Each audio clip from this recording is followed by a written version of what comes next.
Após a Revolução Russa de 1917, Lenin coloca em prática sua doutrina de expansão mundial do comunismo e, em 1920, estabelece as condições para a filiação ao Partido Comunista, entre elas a realização de amplas campanhas de agitação e propaganda nas organizações militares, principalmente no Exército. Em 25 de março de 1922, nasce o Partido Comunista do Brasil, o PCB. O novo partido aceitava as ordens diretas de Moscou. Em 1927, partindo da teoria à prática, o PCB criou uma frente única operária e iniciou um trabalho de infiltração nos quartéis, influenciando Luiz Carlos Prestes, capitão do Exército, a aderir ao comunismo, fato que se deu em março de 1931. Em abril de 1935, Prestes foi incumbido pela direção da Internacional Comunista de promover um levante armado no Brasil. O movimento tinha por objetivo derrubar o presidente Getúlio Vargas e tomar o poder. Liderados pela Aliança Nacional Libertadora, militares inclinados ao comunismo iniciaram a rebelião no dia 23 de novembro de 1935, dentro dos quartéis em várias partes do país. Mas devido à falta de organização dos ataques e à ausência do apoio popular, o exército derrotou os comunistas e evitou o golpe de Estado. Em seguida, Prestes é preso e perde a patente de capitão. Com o advento da Segunda Guerra Mundial e a invasão da Rússia pelos nazistas, a política exterior soviética muda e Stalin tenta ganhar o apoio das democracias ocidentais. O PCB redireciona sua política seguindo disciplinadamente a orientação de Moscou e apoia Getúlio Vargas. Após o final da Segunda Guerra Mundial, o PCB reinicia a agitação das massas populares e tenta desestabilizar o governo Dutra através de uma política conspirativa. Durante toda a década de 50, Moscou, através de suas redes apoiadas pelos partidos comunistas no mundo inteiro, tentava desestabilizar as democracias ocidentais. Como consequência, nessa época, em muitas universidades ocidentais, predominava uma visão social esquerdista, sendo que grande parte do terceiro mundo aclamava o modelo soviético como a estrada para a justiça social. Muitos intelectuais se declaravam marxistas. Assim, a conjuntura era altamente favorável ao comunismo, o que provocou sua expansão dramática até o final da década de 50, com a vitória da Revolução Cubana. Isso fez o PCB defender com mais intensidade a luta armada como a única solução viável e progressista dos problemas brasileiros. A União Soviética, destinada a aumentar o seu campo de influência no continente americano, despertou interesse pelo Brasil, um país de dimensões imensas, fronteiriço com quase todos os países da América do Sul, país estratégico no cenário mundial que poderia pender o fiel da balança para o lado comunista. Nos primeiros anos da década de 60, o Brasil passou a viver período de crescente instabilidade política, militar e institucional. Em 1961, Luiz Carlos Prestes encontrou-se com Nikita Khrushchev em Moscou para planejar a Revolução Agrária no Brasil. Neste mesmo ano, no governo de Jânio Quadros, o Partido Comunista Brasileiro enviou a Cuba, com o apoio de Fidel Castro, dezenas de brasileiros para o treinamento político-militar, visando a preparação de quadros revolucionários para desencadear ações de guerrilha rural e urbana no Brasil.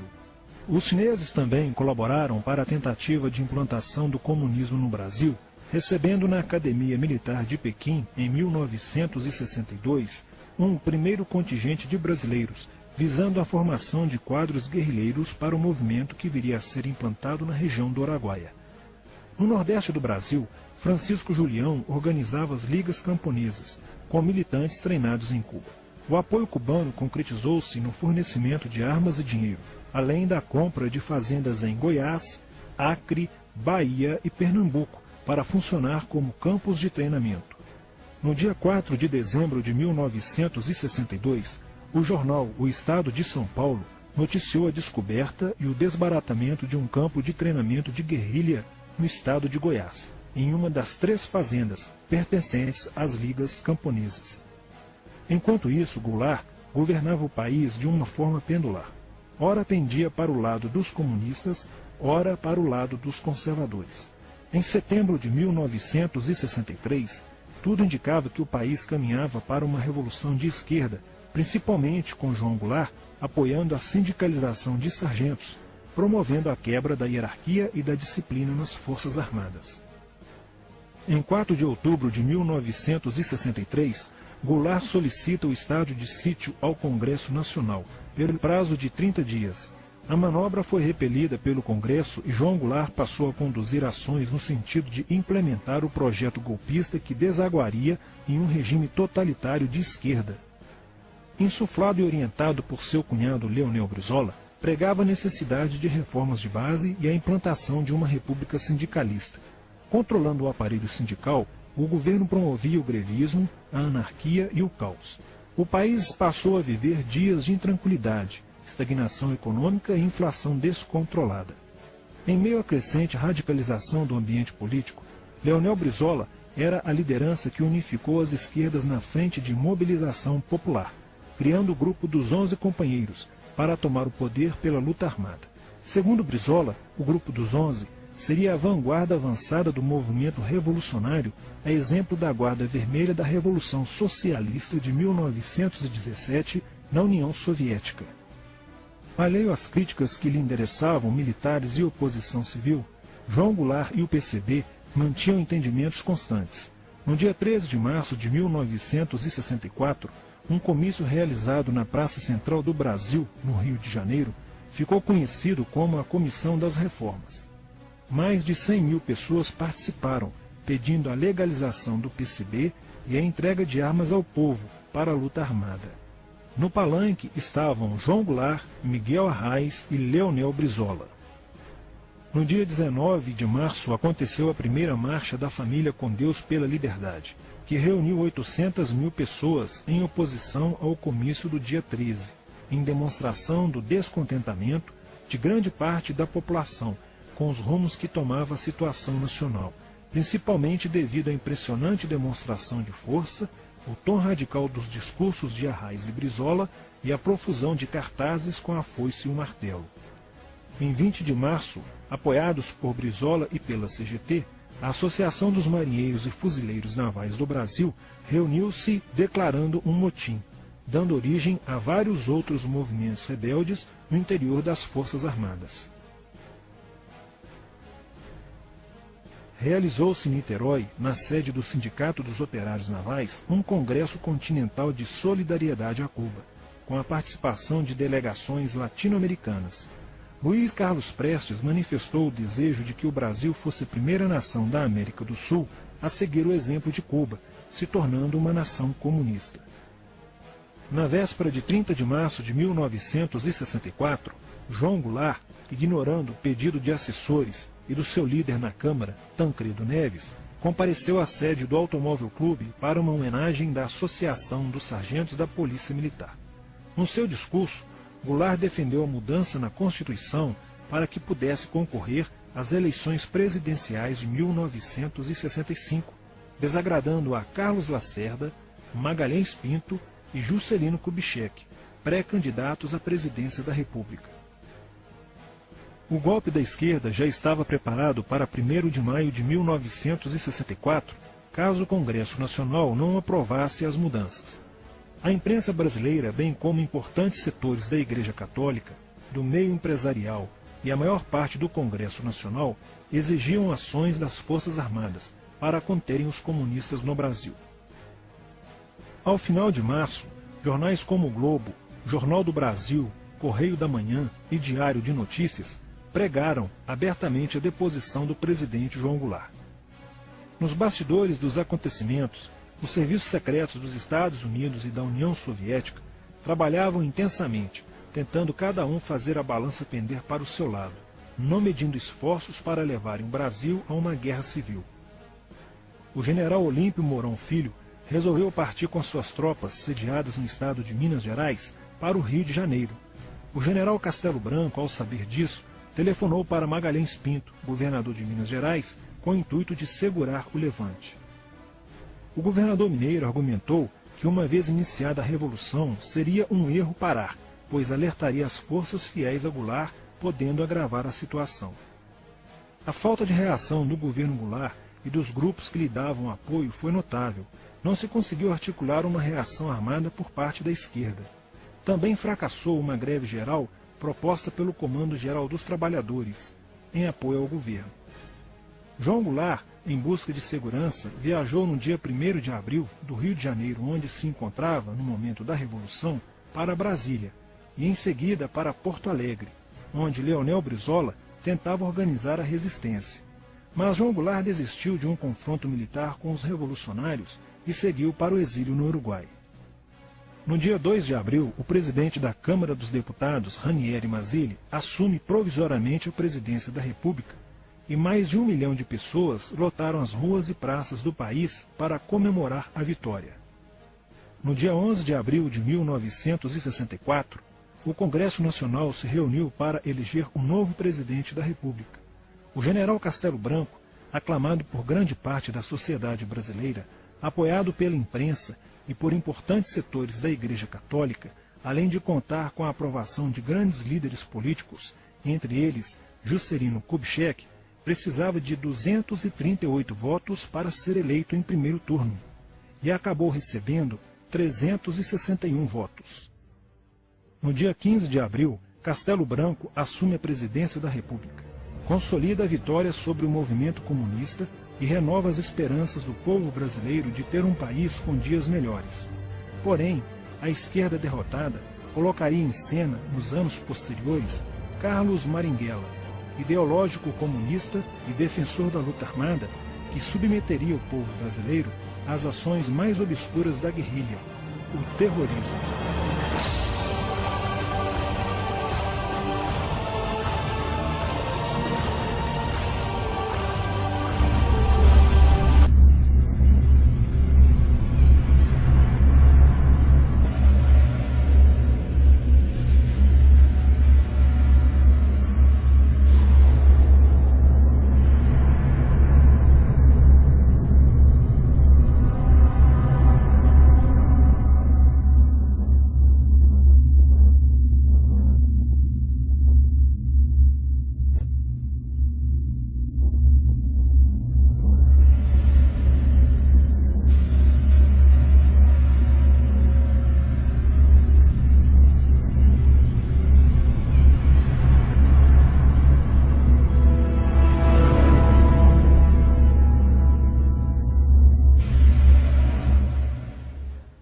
Em 1959, quando Fidel Castro anunciou ao mundo que sua revolução era comunista, passou a ser apoiado por Moscou.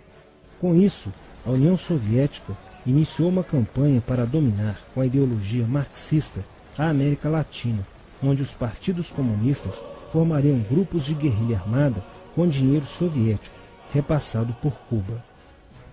No Brasil, foram criadas 29 organizações guerrilheiras, onde Fidel Castro vislumbrou expandir sua revolução comunista. Em 1961, o presidente do Brasil, Jânio Quadros, condecorou o guerrilheiro cubano Che Guevara com a Ordem do Cruzeiro do Sul, sem imaginar que 4 meses antes o Partido Comunista Brasileiro acertara com Fidel Castro o envio de jovens brasileiros para o treinamento de guerrilha em Cuba, com a finalidade de preparar quadros revolucionários que desencadeariam a luta armada no Brasil. As ações armadas já existiam antes de 1964 no governo de João Goulart, através das Ligas Camponesas de Francisco Julião e do Grupo dos 11 de Leonel Brizola.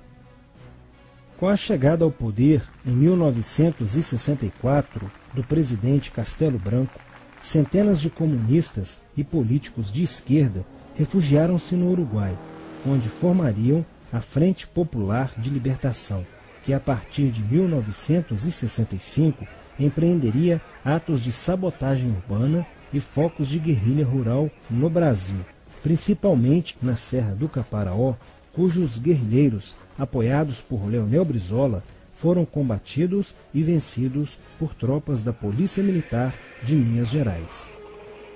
Em 1966, a esquerda brasileira, decidida a tomar o poder à força e em curto prazo, passou a adotar táticas terroristas como as que foram usadas pelo grupo guerrilheiro Ação Popular, que ao explodir uma bomba no saguão do Aeroporto Internacional de Guararapes, em Recife, matou o jornalista Edson Regis de Carvalho e o almirante Nelson Gomes Fernandes.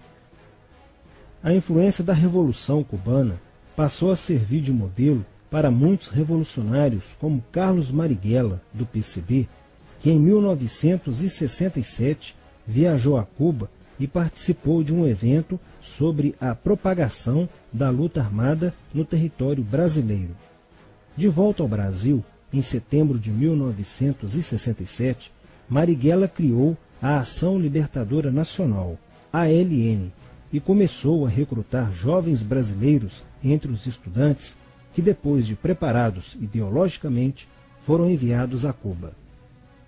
Em 1968, com a chegada ao Brasil do primeiro contingente da ALN de guerrilheiros formados em Cuba, entrou em cena Carlos Lamarca, capitão do Exército e militante da Vanguarda Popular Revolucionária, VPR, que se uniu a Marighella e em janeiro de 1969 explodiu 50 quilos de dinamite no QG do 2º Exército, matando na explosão o soldado do Exército Mário Cosel Filho e ferindo 6 militares. E ainda, na cidade de São Paulo, os guerrilheiros avançaram com um veículo roubado e abordaram o capitão Chandler, do Exército dos Estados Unidos, que se encontrava no interior de um automóvel quando saía de sua residência. Chandler foi morto por uma rajada de metralhadora em frente da esposa e do filho de 9 anos. O Comando de Libertação Nacional, Colina, criado em Belo Horizonte no ano de 1968, executou na capital mineira vários assaltos a agências bancárias e atentados à bomba. Os guerrilheiros se reuniam durante as sessões de cinema no Cine Acaiaca, localizado na área central de Belo Horizonte, para planejarem as ações de terror e guerrilha. A situação estava ficando caótica no país. Os guerrilheiros praticavam atentados à bomba nas grandes cidades, matando e ferindo vários inocentes, aumentando a insegurança e o medo da população, que passou a exigir ações imediatas do governo brasileiro para acabar com a violência praticada pela guerrilha. Atendendo ao clamor público para combater o terrorismo e a guerrilha com mais rigor, o presidente Costa e Silva editou o Ato Institucional número 5, AI-5, que previa o exílio e punições mais severas aos autores de atos de guerrilha terrorista praticados contra a população brasileira. Em desafio à nova medida do governo de proteção à sociedade, Carlos Marighella, em 1969, lançou o seu mini-manual do guerrilheiro urbano. Neste mesmo ano, só no Rio de Janeiro, a ALN, para aumentar os seus recursos financeiros, praticou 30 assaltos, sendo a maioria deles contra as agências bancárias. E ainda, em 1969, a ALN, juntamente com o movimento revolucionário 8 de outubro, o MR8, sequestrou o embaixador dos Estados Unidos, Charles Burke. O sequestro foi sugerido pelo guerrilheiro Franklin Martins. Os guerrilheiros exigiram a libertação de 15 presos políticos, dentre os quais se encontrava José Dirceu. A exigência foi prontamente atendida pelo governo militar. A ALN estava prestes a sofrer um grande golpe quando Marighella começou a cair. Após a prisão de um militante de sua organização, no dia 1º de outubro de 1969. Os dados fornecidos pelo militante da ALN preso coincidiram com informações prestadas por outro militante da VPR, que também denunciou o envolvimento de vários religiosos com grupos de guerrilha, entre eles Frei Beto. Quando Frei Fernando e Frei Ivo, também envolvidos com os grupos guerrilheiros, foram presos e logo após interrogados, os religiosos entregaram o ponto de contato de Carlos Marighella, na cidade de São Paulo. No dia 4 de novembro de 1969, O ponto foi cercado pela polícia, onde Marighella, percebendo o cerco, reagiu e foi morto. Depois da morte de Marighella, centenas de guerrilheiros foram presos e mais de 300 armas apreendidas. 2 sequestros de diplomatas, o embaixador alemão Enfield von Hollemer e o cônsul japonês Nobuo Okushi, foram feitos às pressas, para libertar os guerrilheiros que continuavam presos. Inspirados no marxismo cultural, vários militantes da esquerda brasileira iniciaram a estruturação de uma organização que se infiltrou nas faculdades brasileiras, bem como no meio artístico e cultural, e principalmente nas edições de jornais, setores estes com grande poder de influência sobre a formação da opinião popular. Durante as manifestações, vários militantes comunistas, usando armas de fogo, eram infiltrados no movimento estudantil e disparavam contra os manifestantes, na intenção de colocar a opinião pública contra o regime militar. Com a morte de Marighella, Lamarca havia assumido a posição de líder mítico, que sustentava a esperança na vitória comunista. Em 1970, quando o embaixador suíço Giovanni Butcher foi sequestrado, o governo se recusou a soltar os presos da lista apresentada pelos guerrilheiros. Depois de 40 dias de sequestro, os guerrilheiros quiseram matar o embaixador suíço. Porém, o governo militar cedeu e as exigências dos guerrilheiros sequestradores foram atendidas, preservando a vida do diplomata. Na cidade de São Paulo, o cerco sobre a vanguarda popular revolucionária, liderada por Carlos Lamarca, estava se fechando. Isso fez com que Lamarca fugisse para o Vale da Ribeira e montasse um campo de treinamento para a guerrilha. Na tentativa de descobrir este campo, tropas da Polícia Militar do estado de São Paulo foram deslocadas para a região. No dia 8 de maio de 1970, um pelotão comandado pelo tenente da Polícia Militar, Alberto Mendes Júnior, foi emboscado e rendido por guerrilheiros da VPR. O tenente Mendes foi feito refém e obrigado a seguir com os guerrilheiros na direção de 7 Barras. Depois de um dia e meio andando pela mata, Lamarca formou um tribunal revolucionário e decidiu matar o tenente Mendes, que teve o crânio esmagado por coronhadas de fuzil desferidas pelos guerrilheiros Diógenes e Fujimori. Apesar do cerco, Lamarca conseguiu escapar e em 1971 chegou ao sertão da Bahia.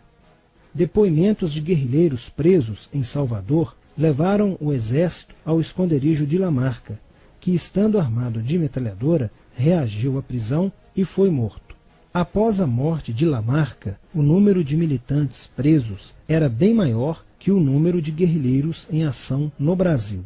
Os guerrilheiros, percebendo que o cerco estava se fechando, passaram a sequestrar aviões comerciais e obrigar o piloto a desviar para outro país, onde pudessem se exilar. 4 desses aviões foram desviados para Cuba. Os guerrilheiros comunistas estavam perdendo a guerra. Os militantes que abandonavam as armas eram acusados de traição nos tribunais vermelhos e executados pelos próprios companheiros, em atos de justiçamento. Já no início de 1971, o PCdoB conduzia o trabalho de campo na região do Araguaia, na divisa entre os estados de Goiás, Pará e Maranhão, com a missão de implantar um núcleo guerrilheiro que tinha por objetivo fomentar uma revolução socialista, onde centenas de guerrilheiros já haviam se estabelecido há pelo menos 6 anos. No início de abril de 1972, o presidente Médici enviou à região do Araguaia equipes especializadas em inteligência que, da busca do conhecimento sobre a atividade clandestina, logo efetuaram as primeiras prisões, entre elas a de José Genuíno, primeiro guerrilheiro preso no Araguaia. Logo após, o exército sofreu as suas primeiras baixas, ao ter um grupamento emboscado por elementos liderados por Oswaldo Orlando da Costa, conhecido por Oswaldão. Isso fez com que o exército passasse a empregar tropas convencionais que cercaram toda a região do Araguaia. Com a derrota cada vez mais próxima e com o total abandono logístico do PCdoB, ao qual os guerrilheiros foram relegados, sem armas, comida e remédios, vários militantes da guerrilha, encurralados, quiseram se entregar, mas foram mortos pelos próprios companheiros em atos de justiçamento. Após a morte de Oswaldão e o desmantelamento do comando militar da guerrilha, o cerco do exército se fechou sobre os rebeldes e vários guerrilheiros foram presos. Assim terminava o sonho da esquerda brasileira de transformar o Brasil em uma ditadura comunista. Mas a esquerda brasileira não desistiria de conquistar o poder e retornaria mais tarde com uma tática mais eficiente que a luta armada: o marxismo cultural.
answer me.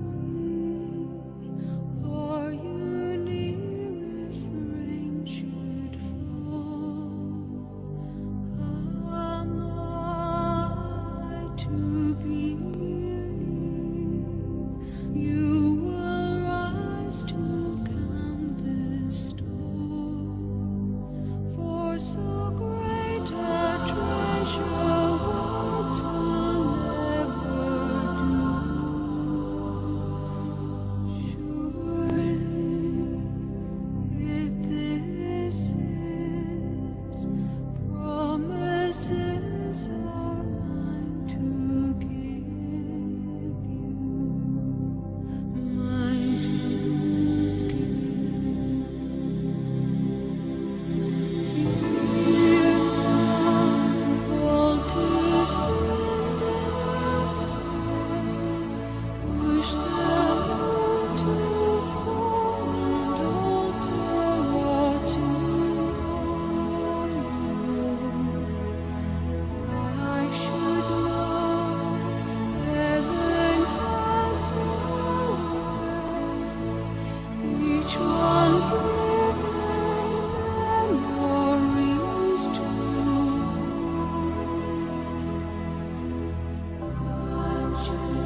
telling the love and the way it leaves me, lying in the long grass in the sunlight.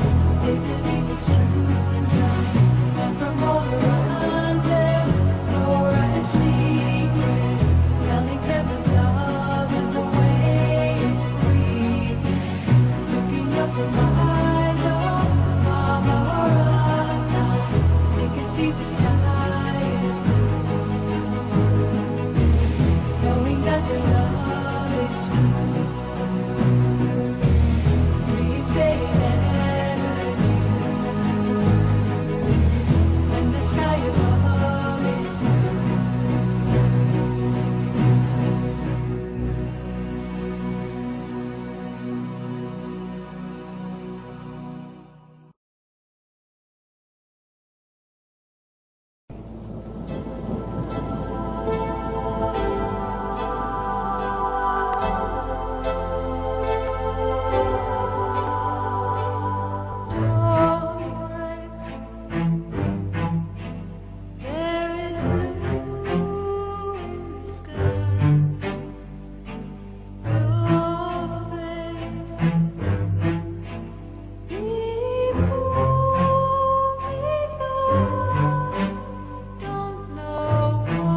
desire.